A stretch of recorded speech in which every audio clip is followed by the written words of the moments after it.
चली गई थी 2015 में और कमेटी ने कही मुझसे कि पंडा जी चलो। मैंने कही मैं तो भाई जाता नहीं हूँ, ना मुझे नाम मालूम है, ना मैं उनके भजन गाता हूँ और ना उनका जयकारा। तो बोले चलो तो सही, क्योंकि मैंने कासगंज में दिखाया तो बोले तुम्हारी गले में दाना है पंडा जी, ऑपरेशन होगा। जब कासगंज भी बताया तो मैं घबरा गया, फिर अलीगढ़ गया। अलीगढ़ में भी बड़े डॉक्टर ने बताया कि तुम्हारे दाना है, ऑपरेशन होगा।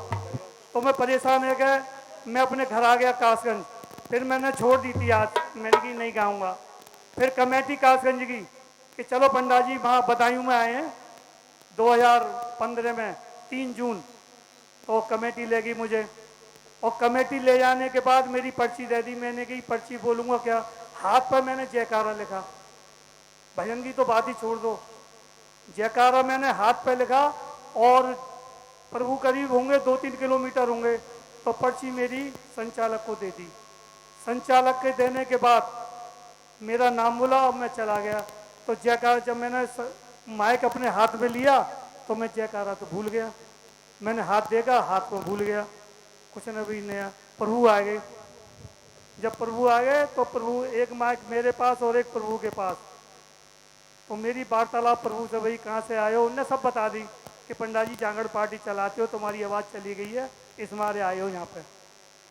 वो कहते हैं गिन्नी फटेगी जाने क्या, ऐसी प्रभु ने निरी बातें कही। तो प्रभु ने निरी बातें और ऐसी ऐसी बातें बता दी कि मैं समझ नहीं पाता कि प्रभु क्या बोल रहे हैं। मैं और सारी बात प्रभु वहाँ बैठ के सही बता रहे थे। तो बोली तुम्हारी आवाज़ चलेगी, भजन गा दो, भजन याद हो तो मैं भजन गाऊँ। कछु ना, तो मैंने एक अंतरा अपने जागरण करता हूँ, मैया जी का भजन सुनाया। तो बोले चलो एक और सुना दो। एक और भजन सुनाया मैंने, फिर बोले एक और भजन सुनाओ। तीसरे जब मेरे पास माइक था, मुझे अंदर से तो ये मालूम पड़ी कुछ हो रहा है। मुझे अंदर अंदर मुझे ये मालूम पड़ गई कुछ अंदर हो रहा है, कुछ ना कुछ गड़बड़ हो रही है मेरे अंदर। जब प्रभु ने तीसरा भजन सुना मेरा, तीसरा भजन सुनने के बाद आवाज, वो कह रहे कि तुम्हारे गले में ऑपरेशन होगा, दानों है।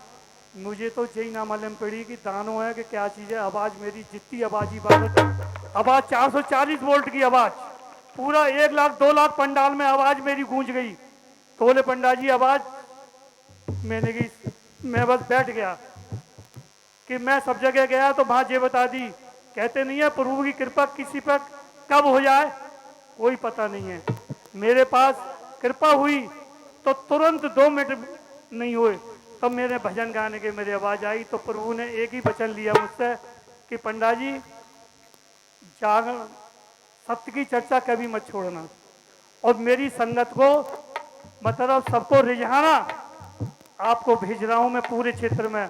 आज मेरे ये है कि शर्मा जी हैं, सर्वेश भाई साहब, पूरे क्षेत्र में जाता हूं, बड़े बड़े क्षेत्र में। यहाँ भजन तो सभी गाते हैं, भजन सब गाते हैं, बस यही प्रभु ने कही थी कि तो 2015 से मैं हर क्षेत्र में जाता हूँ, कोई छोटा भी। आज भी मैं बिल्लाम से सत्य की चर्चा करके आ रहा हूँ, तो संगत याद करती है कि पंडा जी को बुलाओ तो मैं जाता हूँ।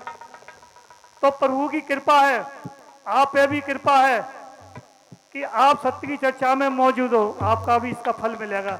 सब घर सो रहे होंगे, बैठे होंगे, मैं भी अपना समय, मेरा कहीं भी कितना भी काम जरूरी हो उसको छोड़ दूंगा, मगर सत्य की चर्चा नहीं छोड़ता हूं मैं, कहीं भी बुलाओ मुझे। लिए जा नाम नारायण हरि का, उसका उद्धार हो जाए, और मान ले नारायण हरि के बचनों को तो बेड़ा पार हो जाए।